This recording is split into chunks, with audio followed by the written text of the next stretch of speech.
1993 के मुंबई के ब्लास्ट के बाद भारत में आतंक का चेहरा बदल दिया। हालांकि इस पूरे ब्लास्ट के बाद कहीं ना कहीं अगर देखा जाए तो एक चुनौती खड़ी थी। चुनौती न्यायपालिका के सामने कि आखिर इनके पीछे छुपे सभी उन दरिंदों को सामने कैसे लाया जाए, उनको सजा कैसे दिलाई जाए। हालांकि इसका माकूल जवाब भारत सरकार ने भी दिया और न्यायपालिका ने भी दिया। लेकिन हाल ही कैसा रहा पूरा ये सफर, 22 साल इसको हो चुके हैं और अब जबकि याकूब मेनन को फांसी भी मिल चुकी है, इस बारे में ज्यादा जानकारी जानते हैं हमारे साथ special public prosecutor Ujjwal Nikam साथ है।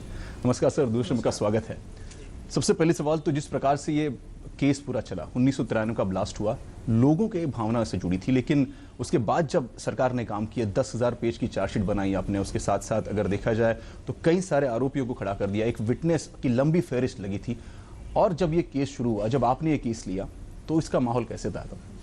देखिए, मुझे आज भी वो दिन याद है कि 12 मार्च 93 में हमारे देश में पहली बार ऐसी घटना हुई थी कि एक ही वक्त में अलग अलग जगह 12 जगह बॉम्ब स्फोट हुए थे। आरडीएक्स जो पहली बार इतना बड़ी मात्रा में भारत में जो आर्मी एक्सप्लोजिव इस्तेमाल किया गया था। और जैसे ही मुझे बंबई पुलिस ने यहाँ न्योता दिया कि आप ये केस संभालो, मैं जलगांव से यहाँ केस में आया, तो मैंने देखा कि ये बॉम्ब ब्लास्ट, आज मैं कह रहा हूँ, दावे से कह रहा हूँ कि एक न्यूरेनबर्ग ट्रायल से भी ये बड़ी ट्रायल चली थी। हमने करीबन 700 विटनेसेस एग्जामिन किए और 100 के ऊपर जो आसपास जो 150 आरोपी के खिलाफ ये ट्रायल चलाई। फिर बाद में 123 आरोपी के खिलाफ ये ट्रायल चली और उसमें से 100 आरोपी को कोर्ट ने दोषी करार कर दिया। मैं मानता हूं कि इस ट्रायल को बहुत वक्त लगा, लेकिन जो गुनहगार की जो उनकी तरफ से एक कोशिश की कि ट्रायल लंबी खींचना चाहिए, जैसे पाकिस्तान ने K2 ऑपरेशन चलाया था, K for Kashmir and K for Khalistan, उसी तरह से मैं कह रहा हूं, बहुत कंपेल से कह रहा हूं कि डिफेंस टीम ने भी एक D2 ऑपरेशन चलाया था कि D for delay and D for Daryl the trial. कोशिश उनकी नाकाम हमने कर दी। आखिर आरोपी को दोषी कर पाया था, जिसमें प्लांटर भी दोषी हुए और जिसमें साजिशकर्ता भी दोषी हुए। जाहिर सी बात है, लेकिन इसमें सबसे पहला एग्जीक्यूशन अगर देखा जाए तो याकूब मेनन का रहा है। हालांकि याकूब मेनन का रोल इसमें काफी महत्वपूर्ण माना गया था जब आप दलील पेश कर रहे थे कोर्ट के सामने भी। किस प्रकार से याकूब मेनन का रोल इस पूरे केस में रहा है? देखिए, ये ऐसा एक शख्स था कि जो उसके भाई के साथ बॉम्ब स्पॉट के पहले ही बंबई भाग के चला गया, दुबई में चला गया था। और हमारे पास इतना सबूत, पुख्ता सबूत था कि उसके दावे पर आज मैं कह सकता हूं कि बॉम्ब ब्लास्ट की पूरी साजिश दुबई में हुई थी, जिसमें टाइगर था, दाऊद था, याकूब था और पाकिस्तान के 2-3 शख्स थे। वो शख्स कौन थे, इसके बारे में हमें जो जानकारी मिली थी, जो हमने गवाह एग्जामिन किए, जिनको माफी का गवाह बनाया गया था बाद में, उन्होंने कहा कि वो शख्स ऐसे थे कि जिनकी वजह से हम दुबई से 1 तारीख छोड़ के हम पाकिस्तान में चले गए और पाकिस्तान इस्लामाबाद एयरपोर्ट पे हमारे पासपोर्ट को एग्जामिन नहीं किया गया और वैसे हमें अंदर चलाने गया। इससे बात साफ जाहिर थी कि वो पाकिस्तान की खुफिया एजेंसी के लोग थे। ये 2 हमारे पास माफी के अहम गवाह। और इसके बावजूद जो बंबई पुलिस ने यहां आफ्टर एक्सप्लोजन जो हमें hand grenades, unexploded hand grenades मिले, वो RJ-69 हैंड ग्रेनेड थे। और हमारी जब हमने ये RJ हैंड ग्रेनेड कहां से पैदा हुए, तो हमें जो जानकारी मिली, जो ऑफिशियल तौर पर जानकारी मिली कि ऑस्ट्रिया ये पहले RJ हैंड ग्रेनेड 69 बनाता था, फिर बाद में उन्होंने ये टेक्निक नो पाकिस्तान को भेजा था। ये हमारे पास रिटर्न प्रूफ था। दूसरी बात जो थी, जो हमें टाइगर मेमन माहिम के घर के नीचे जो कार्ड बॉक्सेस मिले जिसमें बॉम्ब ब्लास्ट का काम किया गया था, उसमें लिखा था वाहा कैंटोनमेंट। वाहा कैंटोनमेंट यानी पाकिस्तान में जो ऑर्डिनेंस फैक्ट्री, उसमें वाहा कैंटोनमेंट, जो रैपर्स थे उस पर लिखा था वाहा कैंटोनमेंट। कई सबूत हमें मिले थे। और जो आज जो झूठ बात कह रही थी कि याकूब की वजह से हम पाकिस्तान का नकाब दूर किया, पर्दाफाश किया, ये बिल्कुल गलत है। यही सवाल पूछना चाहता था मैं आपसे कि लोग जो है, एक गुट कह रहा था लोगों का कि याकूब मेनन ने तो सरेंडर किया है, अगर सरेंडर किया है तो उसको कुछ ना कुछ रियायत देनी चाहिए। दूसरी बात ये भी कह रहे थे कि हालांकि याकूब मेनन की वजह से कुछ ना कुछ जो है जवाब सरकार को, एजेंसी को मिले हैं, कुछ पुख्ता जानकारी मिली है, उस बेसिस पे उसको कहीं ना कहीं थोड़ी रियायत देनी चाहिए। ये कहां तक बात सही है? देखिए, मुझे दुख इस बात का होता है कि आज भी हमारे समाज में कुछ लोग ऐसे हैं कि जो चाहते हैं कि हर कोई क्रिमिनल का किसी ना किसी वास्ते ग्लोरिफिकेशन हो। ये एक इसी का एक तरीका है। जिस साहब ने ये आर्टिकल लिखा था कि जिस आर्टिकल के वजह से आज जो हमारे समाज में जो कुछ लोग कह रहे हैं कि वो सरेंडर हुआ था, वो एक रॉ में भूतपूर्व अधिकारी थे। वो 94 में रिटायर हुए थे और उसके बाद 2007 में जब याकूब को फांसी हुई, उस बात उन्होंने आर्टिकल लिखा, लेकिन आर्टिकल पब्लिश नहीं किया। फिर 2015 जब याकूब की फांसी की तारीख मुकर्रर हो गई, तब पब्लिश किया। क्या चाहते थे वो? एक आज मैं दुर्भाग्य से ये बात कहूंगा कि आज कई हमारे गवर्नमेंट ऑफिसर्स रिटायर होने के बाद कुछ ऐसे बातें लिखते कि वो चाहते कि सनसनी पैदा हो। क्यों चाहते, कैसे चाहते, गवर्नमेंट क्या करती, इस पर मैं बात नहीं करूंगा। लेकिन उनका भी रिपोर्ट एक सेल्फ कॉन्ट्राडिक्ट है। वो जो अधिकारी थे, उन्होंने जो रिपोर्ट लिखा था, वो तो अभी यहां जिंदा नहीं है, मुझे पता चला है। उनके बारे में मुझे कुछ नहीं कहना। लेकिन क्या उन्होंने रिपोर्ट में सच कहा था? उन्होंने कहा था सरेंडर हुआ था। पहला सवाल, याकूब ने कोर्ट में कभी कहा नहीं कि मैं सरेंडर हुआ। याकूब खुद ऑन ओथ एविडेंस दर्ज कर सकता, उसने एविडेंस दर्ज नहीं किया, डॉक्यूमेंट नहीं किए, तो कहां से उसने मदद की, कहां से सरेंडर हुआ? पहली बात। दूसरी बात, अगर कोई गुनहगार शरण आता है तो क्या कानून उसको रहम करता है? बिल्कुल नहीं। आज दुर्भाग्य से कई लोग कहते हैं कि वो surrender is a mitigating circumstances. मैं उन तमाम लोगों को सवाल आपके द्वारा करना चाहता हूं कि अगर कोई गुनहगार बहुत संगीन जुल्म करे और कहे कि मेरा जुल्म हटा दीजिए, मुझे कम सजा दो, दाऊद इब्राहिम कहेगा कि मेरा जुल्म, मुझे तो सरेंडर आता, मुझे बहुत रिपेंटेंस हो रहा है, कई साल कई गुनाह करने के बाद अगर वो बात कहता है तो कानून मान लेगा? बिल्कुल नहीं, हरगिज नहीं। तो ये सरेंडर की थ्योरी, इससे कानूनी कोई मतलब नहीं है, लेकिन एक बनाई गई है, लोगों के, एक आम आदमी के मन में अविश्वास पैदा कर दिया गया। दूसरी बात एक है, ये रमन साहब जो थे, जिन्होंने ये रिपोर्ट लिखा, जिसके आधार पर चल रही बात, वो क्या कहते हैं कि भाई याकूब शरण आना चाहता था, इसलिए सलाह करने के लिए काठमांडू आ गया। अपने रिश्तेदार, वकीलों से बातचीत की और उनको सलाह मिली कि नहीं, सरेंडर नहीं आना है। वापस जाने लगा। कहां जाने लगा? पाकिस्तान जाने लगा। जैसे वो काठमांडू एयरपोर्ट पे आया, जैसे कराची का फ्लाइट पकड़ रहा था, उसी वक्त नेपाल पुलिस ने उसको गिरफ्तार। फिर सरेंडर की थ्योरी कहां से आई? वो सरेंडर आना ही नहीं चाहता था, वापस जाना चाहता था, लेकिन बात से बात बढ़ा दी और इस तरह से माहौल आम आदमी के मन में पैदा कर दिया। क्या सरेंडर आया था? क्या उसने कानूनी जानकारी? अभी जो उसने हेल्प की जो बात कही जाती है, सरकार को हेल्प की, मैं पूछना चाहता हूं कि क्या हेल्प की? ऐसा कोई कानून नहीं, दस्तावेज, डॉक्यूमेंट नहीं थे। दूसरी बात है, अगर हेल्प की तो उसके बीबी को लाया, भाई को लाया, वो हेल्प नहीं है, वो तो छोड़ दिया कोर्ट ने उनको। तीसरी बात, अगर वो हेल्प करना चाहता था तो टाइगर को फंसा के काठमांडू में लेके आता था, पुलिस के हवाले कर देता था, दाऊद को फुसला कर लेके आता था और हम पकड़ लेते थे, फिर मैं मानता था कि कानून की उसने मदद की है। ये सब बात झूठ है, एक ब्रेन वॉशिंग करने का एक यशस्वी प्रयत्न, ये एफर्ट है, ये इतना ही मैं कहूंगा।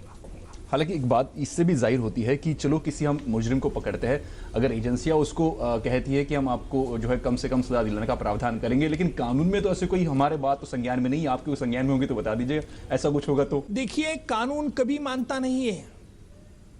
कानून ये देखता है कि इस शख्स ने क्या गुनाह किया है, क्या इस शख्स ने ऐसा गुनाह किया कि जिसे हम रेयरेस्ट ऑफ रेयर क्राइम कहें। कानून ये नहीं देखता कि अभी उसको रिपेंटेंस होगा इसलिए वापस आ गया।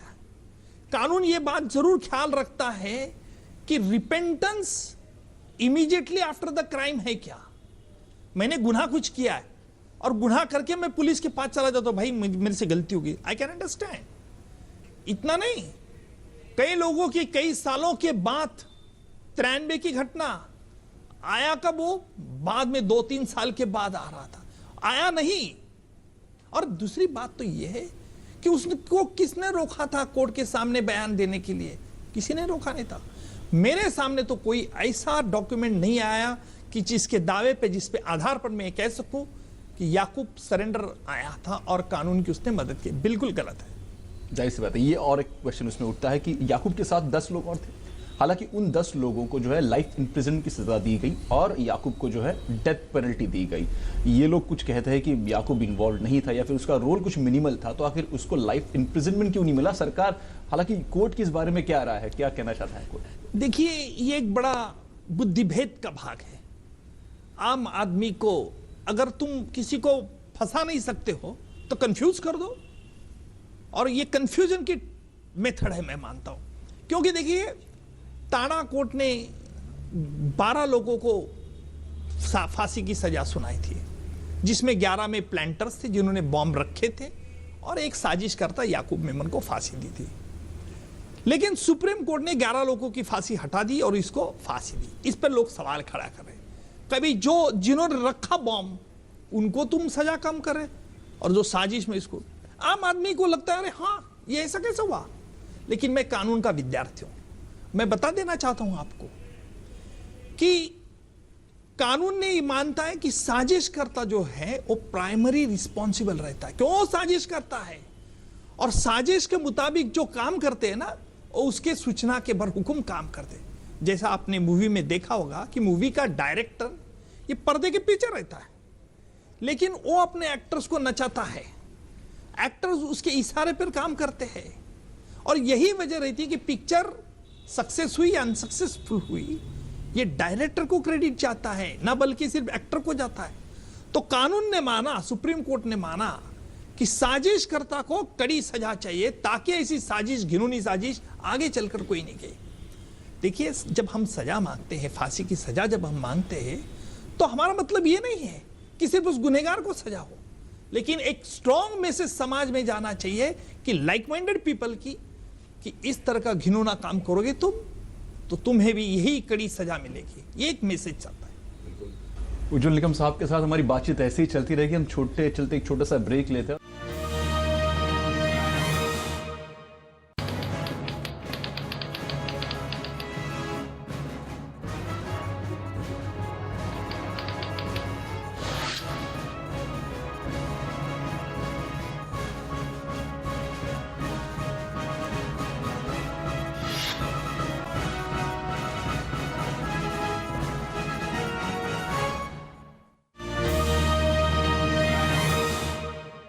ब्रेक के बाद आपका स्वागत है। इस पर हम बात कर रहे हैं special public prosecutor Ujjwal Nikam जी से।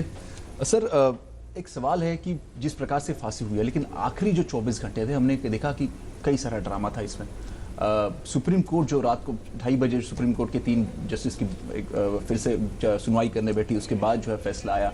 पूरा अगर देखा जाए तो इसमें कहीं ना कहीं लीगैलिटीज, काफ़ी टेक्निकल लीगैलिटीज डाली गई, तो कहीं ना कहीं भ्रम पैदा करते कि हालांकि इतने जल्दी आखिर फांसी देने की क्या जरूरत थी? क्या ये लीगैलिटीज अपने जिस प्रकार से रखी थी, ये सच है, उस तथ्याई और कितने ठीक है? देखिए, हमारा लीगल सिस्टम का पहला प्रिंसिपल है कि justice not only to be done but it appears to have been done. क्योंकि कोई भी देश की स्थिरता 2 बात पर डिपेंड रहती है। पहली बात जो है कि आम आदमी का विश्वास उस देश के करेंसी पे होना चाहिए। दूसरी बात, आम आदमी का विश्वास उस देश की जुडिशरी, न्यायपालिका पर होना चाहिए। आपने देखा होगा कि इस याकूब के फैसले में ना सिर्फ मीडिया ने यह किया था, बल्कि इस समाज के, इस देश के प्रति यश, जो भूतपूर्व सुप्रीम कोर्ट के न्यायाधीश हो, जो सोशलिस्ट हो, जो ह्यूमनिस्ट हो, कई लोग ऐसे जिनको आज डिग्नेटरीज हम कहेंगे, उन तमाम लोगों ने विचार द्वारा एक आम आदमी के मन में डाउट क्रिएट किया था।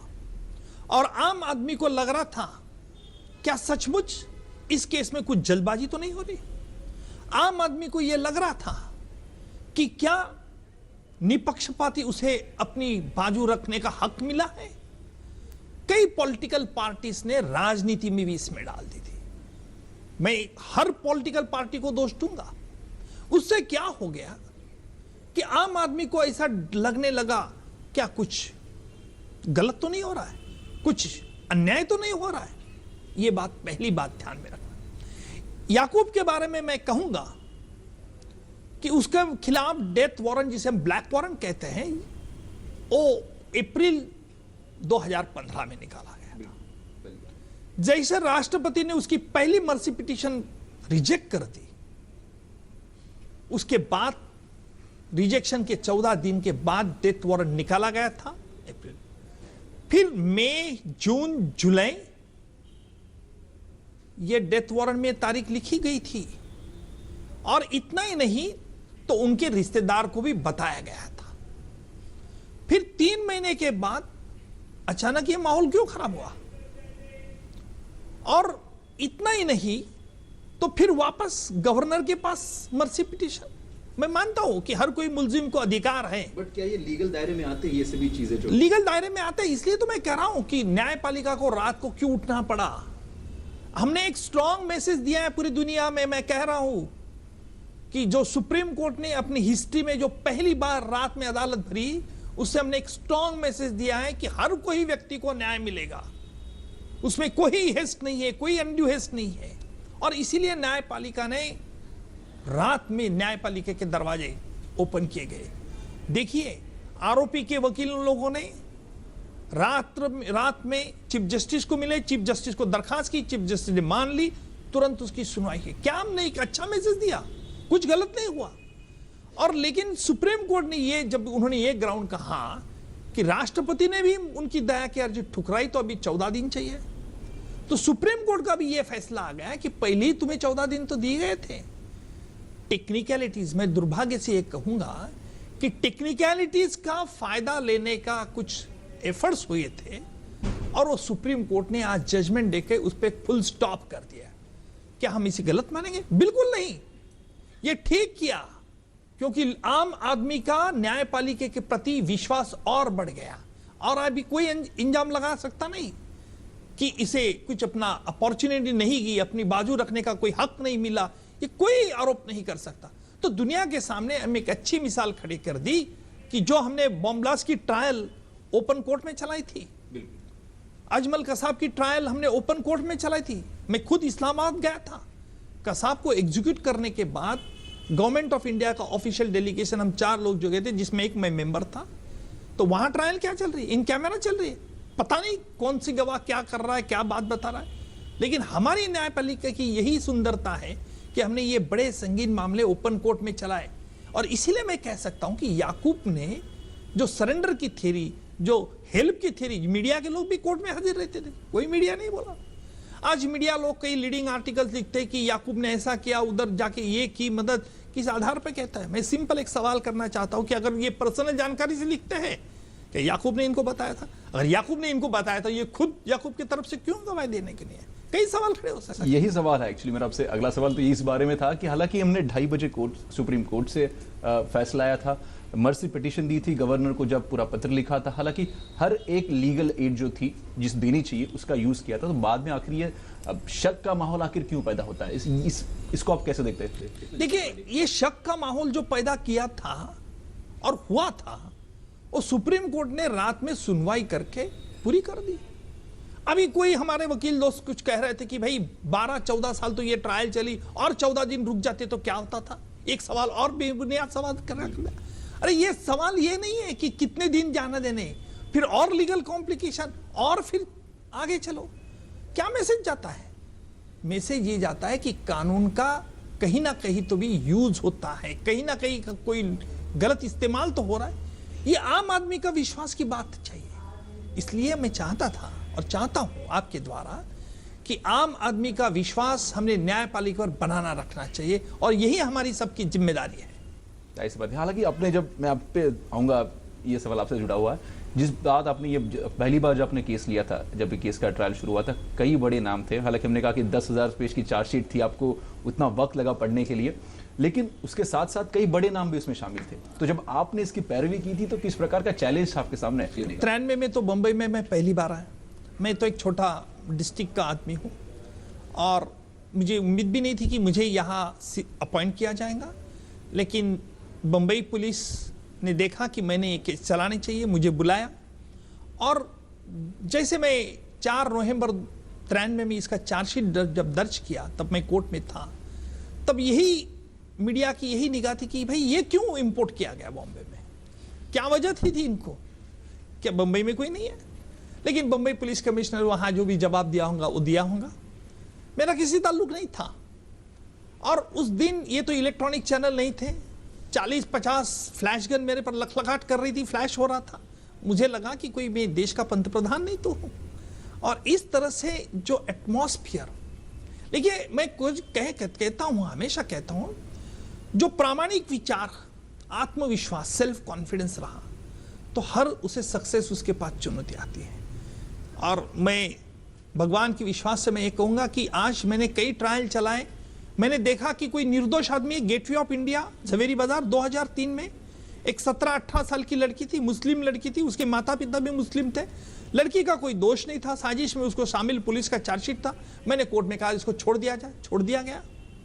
अफरोज जो अलकायदा का टेररिस्ट था जिसको पोटा पुलिस ने लगा था, मैंने कहा कि ये पोटा लगता नहीं क्योंकि उसके एक्ट रेटो पे सलाना कहीं हुई नहीं, कहीं मीडिया ने ये नहीं कहा कि भाई उज्जवल जी आपने अच्छा काम किया। मुझे दुख इस बात का है कि आज पॉजिटिविटी काम करने वाले लोग कई हैं, तो हमने समाज के सामने पॉजिटिव एंगल भी आना है, क्योंकि हमारे देश में अलग अलग जात धर्म के रहते, और इसलिए मुझे लगता है कि कोई व्यक्ति ने मुलजिम के बाद में संगीन आरोप के बाद राजनीति करना छोड़ना चाहिए। लेकिन इस राह पे चलते हुए जिस प्रकार से आपने केस लिया था, कई सारी बड़ी हस्तियां उसमें नाम थी, किसी प्रकार का दबाव आपके सामने नहीं आया, कोई चैलेंज नहीं आया? देखिए दबाव का कोई सवाल ही नहीं आता, क्योंकि मेरा जन्म जो हनुमान जयंती का जन्म है, तो मुझे नहीं लगता कि देखिए तुम कितने अच्छे हो, but you must realize the realities and you must be down to the ground. तुम डाउन टू अर्थ हो गए तो मुझे नहीं लगता कि कहीं तुम्हें कहीं प्रॉब्लम दिक्कत आती है। कई बार लोगों का कुछ हमारे बारे में कहना होगा तो मुझे मालूम नहीं है, पर मैं साफ कहता हूं कि मेरा दिल बिल्कुल खुला रहता है। अगर मुझे लगता है कि अबू सालेम को देखो, अबू सालेम के खिलाफ तो मैंने ट्रायल चलाए, उसको आजीवन कारावास हो गई, लेकिन जब भी कोर्ट में जाता हूं वही अबू सालेम अभी भी देखते हुए मुझे खड़ा होकर मुझे नमस्कार करता है। ये खौफ नहीं है, ये एक रिस्पेक्ट है। और हर कोई ट्रायल जब मैं चलाता हूं, उस ट्रायल में हर कोई गुनहगार के मन में मेरे बारे में हमेशा मैं रिस्पेक्ट पैदा करता हूं। मैं उसके खिलाफ लड़ता हूं, मैं उसके खिलाफ दलील पेश करता हूं, फिर भी वो रिस्पेक्ट वो गुनहगार मुझे देते। इसका मतलब उनको भी मालूम है कि मैं मेरा काम कर रहा है, उनके खिलाफ, व्यक्तिशः खिलाफ मेरी कोई किसी से दुश्मनी नहीं। सर आपने कई सारे ट्रायल लड़े हुए, हालांकि अगर हम बात करें आतंकवादी हमलों की हम बात करें, जिस प्रकार से 1993 वाला हो गया, उसके बाद 2011 कसाब का आपने ट्रायल रन किया था, और इसके बीच दौरान भी कई सारे ऐसे हादसे हुए थे, शक्ति मिल गैंगरेप भी हुआ था। लेकिन अगर टेररिस्ट हादसे के मुक्ति के तौर पर बात करें तो जिस प्रकार से स्पेशल और फास्ट ट्रैक कोर्ट की हम बात कर रहे हैं, तो हालांकि आपने इसका पूरा प्रक्रिया देखी है किस प्रकार से कोर्ट में चलती है, आपको क्या लगता है कि अगर ऐसे हमले होते हैं तो उसकी न्यायिक प्रक्रिया किस प्रकार से होनी चाहिए, और फास्ट ट्रैक कोर्ट में हालांकि कुछ ऐसे स्पेसिफिक प्रोविजन करने चाहिए? देखिए मैं मानता हूं कि ये बड़े जो मामले हैं उसको डिले कई बार हो जाता है, और डिले की वजह से लोग कहते हैं कि भाई इतने साल तो जेल में रहते हैं और इतनी कड़ी सजा क्यों। इसलिए हमारे कानून में संशोधन करना जरूरी है, टाइम लिमिट ये इस ट्रायल को रखना जरूरी है। और जो अभी 93 के बॉम्ब ब्लास्ट जिसमें 257 लोग मर चुके थे, कई लोग इंजर्ड हुए थे, तो हमें तो ये प्रूव करना था कि 257 लोगों की मृत्यु कैसे प्रूव करें। पोस्टमार्टम, डॉक्टर्स, इंजर्ड, पंचनामे, 50 विटनेसेस और डैमेजेस, सर्वेयर्स रिपोर्ट, कई डिफेंस ने एडमिट नहीं किए, कोई आरोपी ने एडमिट नहीं किया। हालांकि हमें विटनेस को बुलाना पड़ा, एग्जामिन करना पड़ा। कसाब के ट्रायल में मैंने फॉर्मल विटनेस के ऑन एफिडेविट एविडेंस दर्ज किए, और मैंने क्रॉस के लिए डिफेंस के, तो मैंने एक देखा जरूर है, कई बार आरोपी के वकील साहब लोग फॉर्मल डॉक्यूमेंट्स एडमिट नहीं करते, नतीजा ये होता है कि हमें एग्जामिन करना पड़ता, उससे भी वक्त लगा। इसलिए कानून में संशोधन होना चाहिए, और कैसे प्रावधान ये जल्द से जल्द ऐसे जो देश की सुरक्षता के बारे में जो ट्रायल्स है उसको जल्द से जल्द निपटाने के लिए टाइम लिमिट चाहिए, फिक्स चाहिए, बर्डन ऑफ प्रूफ के बारे में चाहिए, इस प्रकार का सुधार जरूर चाहिए। तो सुधार ये मेरी मन की बात मैंने कही, बात आपने बताई, सुधार तो जरूरी, जाहिर सी बात है कि चाहिए, लेकिन जिस प्रकार से न्याय प्रक्रिया काम भी करती है, जिस प्रकार से हमने देखा अभी सुप्रीम कोर्ट रात को भी खुली और रात को अपना फैसला सुनाया, जिस प्रकार से काम करती है, आपको लगता है कि लोगों का विश्वास जो है न्यायपालिका पर बढ़ता जा रहा है? बिल्कुल, न्यायपालिका आज हमारा अटल विश्वास का स्थान है, और न्यायपालिका होने के कारण ही आज आम आदमी का विश्वास ये पूरी डेमोक्रेसी पर है। लेकिन न्यायपालिका ने भी ये सोचना होगा, देखना होगा कि विश्वास भी बरकरार रहे, कई बार ऐसे किस्से होते हैं जिससे लोगों के मन में एक आशंका पैदा हो जाती है, और इसलिए न्याय व्यवस्था का भी ये बहुत बड़ी जिम्मेदारी है। ये मैं तो कहूँगा सबसे उनकी बड़ी रिस्पॉन्सिबिलिटी है कि आम आदमी का विश्वास किस तरह से बरकरार रखें। इस बात एक आखिरी सवाल से पूछना चाहूँगा, जिस प्रकार से ये पूरा जो ट्रायल हुआ है, लेकिन कहीं ना कहीं जाहिर सी बात है कि अब याकूब मेनन को फांसी हुई है, बाकी लोग जो है जेल में है, लेकिन जो बड़े इसमें मुजरिम थे, जो बड़े चूहे हालांकि अभी भी बाहर है, तो टाइगर मेनन की हम बात करें, दाऊद की बात करें, उनको पकड़ने के लिए किस प्रकार से व्यूह रचना करनी चाहिए और क्या करना चाहिए कि ये भी जो है पकड़ में आ जाए? आप चूहे भी कहते हैं, टाइगर भी कहते हैं, और देखिए कैसे पकड़ना, क्या पकड़ना, ये सरकार का दृष्टिकोण है, इससे तो मैं कुछ नहीं कह सकता हूँ। लेकिन मुझे एक विश्वास है कि एक दिन वो जरूर आएगा कि जिस दिन पाकिस्तान को समझ में आ जाएगा कि इस तरह से किसी भी सर्प को पालना बहुत गलत है, क्योंकि आखिर वो विष ही उगते हैं। पयाह पानम भुजंगानम केवलम विषवर्धनम, एक संस्कृत कपलेट है जिसका मतलब है कि अगर तुम भुजंग को पालते रहोगे तो कब न कब तुम्हें दंश करता है क्या। और देखना यह है कि पाकिस्तान को ये वस्तुस्थिति कब ध्यान में आती है। जाहिर सी बात है। हमसे बात करने धन्यवाद उज्ज्वल साहब। जिस प्रकार से आपने कहा कि कई सारे मुद्दे आपने खोल के हमारे सामने रख दिया, आने वाले समय में हम चाहेंगे कि जिस प्रकार से ये ट्रायल हुआ है और मुजरिमों को जो है आप इसी प्रकार से कटघरे में खड़ा करके उनको उनकी सजा का माकूल जवाब दें। धन्यवाद।